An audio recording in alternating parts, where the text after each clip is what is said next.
हरिदासी परंपरा में एक अनन्य रसिक हुए श्री बिहारी देव जी महाराज। बिहारी जी की सेवा करते थे। उनकी भी यही अभिलाषा थी जिस पर हम चर्चा कर रहे हैं। और बिहारी जी का नित्य श्रृंगार करते थे। जब निधिवन राज में बिहारी जी विराजते थे, महाराज बिहारी जी की चर्चा भी बड़ी अद्भुत है। कई चर्चाएं तो ऐसी हैं उनको हम प्रकट में बोल ही नहीं सकते। बिहारी जी के श्री चरणों से नित्य 12 सोने की मोहर प्रकट होती थी एक समय पर। तो श्री बिहारी जी निधिवन राज में विराजते थे और अनन्य रसिक शिरोमणि श्री हरिदास जी के परम कृपा पात्र श्री बिहारी देव जी उनकी सेवा करते थे। सेवा के प्रति अभिलाषा तो कुछ नहीं होती है, लेकिन फिर भी कभी कभी हम जब अर्चना करते हैं, सेवा करते हैं, तो कोई ना कोई अभिलाषा तो प्रकट होती है। चाहे ठाकुर के प्रत्यक्ष दर्शन की ही हो। हम अपने ठाकुर जी की सेवा करते हैं तो कई बार जानबूझ के सेवा में ऐसी क्रिया करते हैं कि ठाकुर जी ने चिल्ला के कुछ बोल दे। एक बार हिंडोला उत्सव हो रहा था घर पे, सोनू साईं भी बैठे थे संग में, तो सब लोग धीरे धीरे झुला के जा रहे थे ठाकुर जी को, धीरे धीरे हौले हौले। क्यों? लाल जी झूला झूल रहे हैं, कहीं इनको श्रम नहीं हो, धीरे धीरे झुलाओ।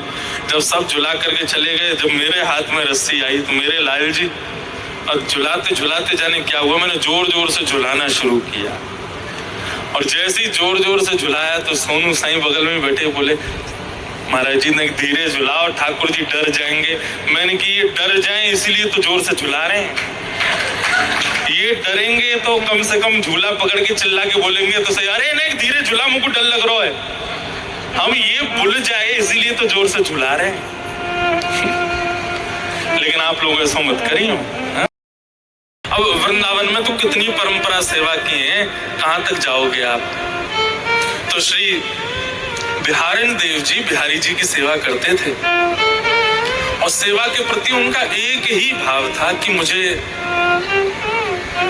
नित्य वृंदावन का, श्री वृंदावन का दर्शन करना है।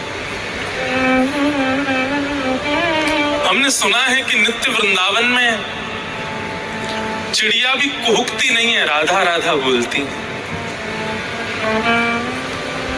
हमने सुना है सब नित्य वृंदावन में, श्री वृंदावन में यमुना जी की रेणुका जो है वो बालू की नहीं है, मणियों की है। हमने सुना है श्री वृंदावन में यमुना जी में जल नहीं बहता है।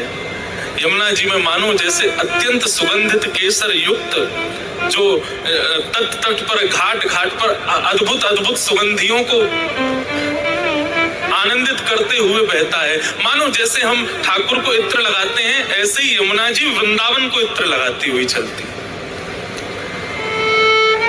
और उस श्री वृंदावन में एक दूसरे के गले में गलवैयां डाले श्यामा श्याम जब विहरण करते हैं, तो जिस सघन कुंज से निकलते हैं, ये वृंदावन की सघन कुंज ऐसी क्यों है? निधिवन राज में जाओ, सेवा कुंज में जाओ, तो वृंदावन के लता पत्र सब इस प्रकार से हैं कि उसके नीचे मानो जैसे कुटिया सी बनी हो, कोई बैठ जाए। इस प्रकार का भाव केवल वृंदावन में, इस सघन कुंज वृंदावन की क्यों है? श्यामा श्याम जब विहरण करते हैं तो जब तेज धूप पड़ती है ना, और रेणुका पर जब श्री किशोरी जी के चरण पड़ते हैं, तब ठाकुर जी अपने मुकुट की छाया करते हैं। कहीं किशोरी जी के चरणों में कहीं धूप का उष्णता उनके चरण को कष्ट ना दे। ठाकुर जी किशोरी जी के चरणों का इतना भाव रखते हैं, लेकिन ठाकुर जी के स्वयं के चरण जल रहे होते हैं। इसलिए क्या करते हैं, बोले सब ऋतुएं सघन कुंजों को जाकर के आज्ञा करती हैं कि ऐसी कुंज बनाओ, ऐसी बेल बनाओ, ऐसा ऐसा भाव रखो कि दोनों श्यामा श्याम जब विचरण करें तो दोनों को श्रम ना हो। ऐसा श्री वृंदावन।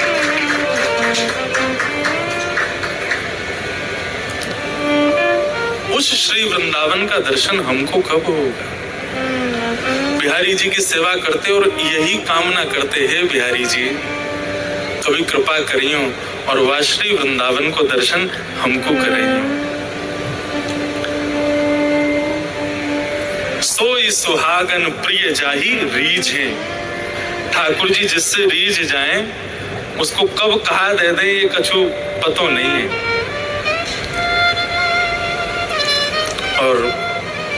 सोते जगते उठते बैठते सेवा करते, हर स्थिति में नाम जप करते, बस यही विचार करते, श्री वृंदावन का दर्शन हो, श्री वृंदावन का दर्शन हो, श्री वृंदावन का दर्शन हो। एक दिन श्री बिहारिन देव जी प्रातः काल सुबह सुबह भोर में उठ करके यमुना के समीप जाकर के नीम की दातुन तोड़ करके अपने दांत मांज रहे थे। और दांत मांजते मांजते ठाकुर जी के विरह में ओतप्रोत हो गए और ठाकुर जी से, यमुना जी से, रज रानी से, वृंदावन से प्रार्थना करने लगे कि हमें नित्य वृंदावन का दर्शन करा। और तभी ठाकुर जी की ऐसी कृपा भई कि देखते देखते जो वृंदावन था वो श्री वृंदावन में परिवर्तित होने लगा। वृंदावन के यमुना जी की रेणुका मणियों की होने लगी। डालों पर, ऊपर वृक्षों पर बैठे हुए पक्षी कुहुकने की जगह श्री राधा कृष्ण का नाम उच्चारण करने लगे। यमुना जी के जल में मानो सुगंधित प्रकट हो गई हो। कभी ऐसा लगे कि मानो जैसे कदम्ब की खुशबू आ रही है, कभी लगे खस की खुशबू, कभी लगे मोंगरा की खुशबू, अलग अलग भावों की सुंदर खुशबू, सुंदर सुगंधी श्री यमुना जी से प्रकट होने लगी। और श्री बिहारिन देव जी को श्री वृंदावन का दर्शन हुआ और उसके पीछे उन्होंने पद गाया कि कैसा है श्री वृंदावन। बंधुओं, नेत्र बंद करके बिहारिन देव जी के और उसके पीछे उन्होंने पद गाया कि कैसा है श्री वृंदावन। बंधुओं, नेत्र बंद करके बिहारिन देव जी के इन शब्दों में उस नित्य वृंदावन का अनुभव करना। हो सकता है आप में से कोई शायद उस नित्य वृंदावन का ही हो जाए, लेकिन हम लोग इतने योग्य नहीं हैं।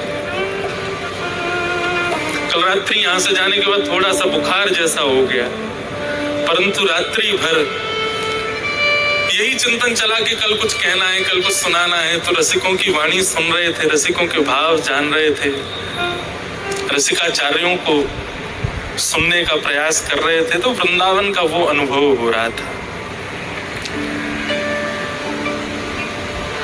तो ये श्री बिहारिन देव जी का भाव कि नित्य वृंदावन कैसा है, श्री वृंदावन कैसा है, क्या गा रहे हैं, बहुत ध्यान से सुनो। बिहरत लाल बिहारिन दो, श्री जमुना जी के तीरे तीर। बिहरत लाल बिहारिन दो, यमुना जी के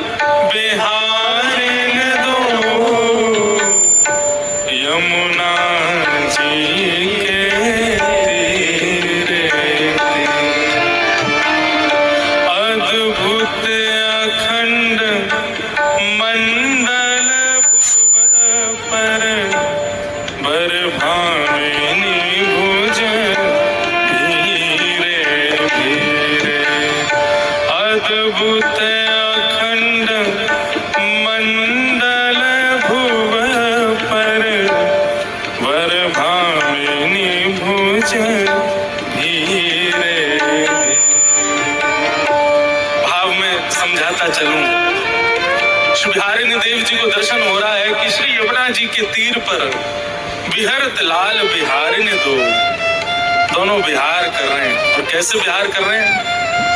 अखंड कोटि ब्रह्मांड नायक सर्वेश्वर श्री कृष्ण के गले में गलवैयां डाल करके श्री किशोरी जी चल रही हैं। उनके मुकुट को एक तरफ झुकाते हुए ऐसे दोनों बिहारी बिहारिनी दोनों विचरण कर रहे हैं। कैसे लग रहे हैं दोनों? बिहरत लाल बिहारिन दो, यमुना जी के तीरे तीरे। बिहरत लाल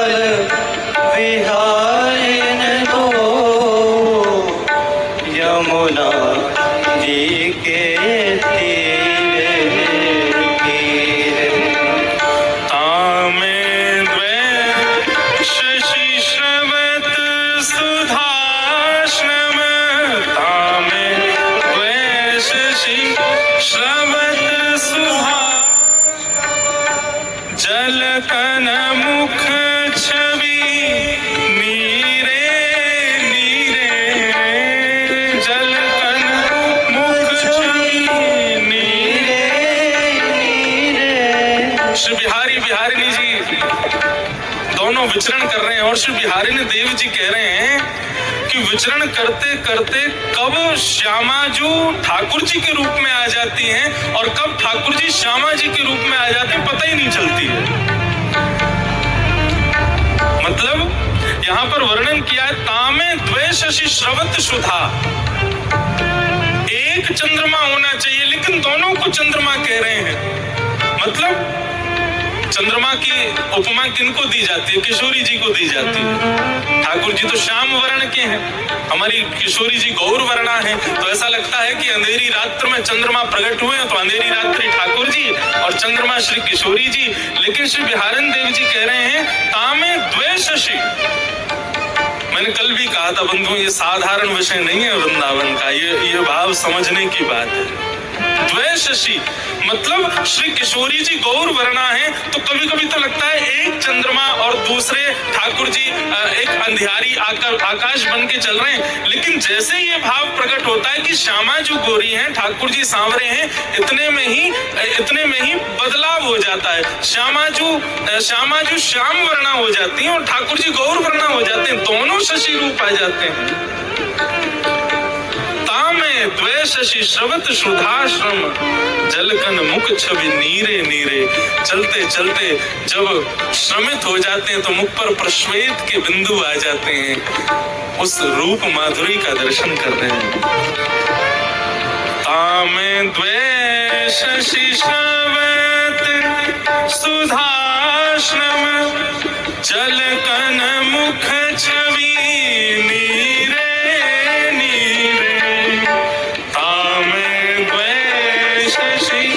श्रवत सुधाश्रम जलकन मुख छवि नीरे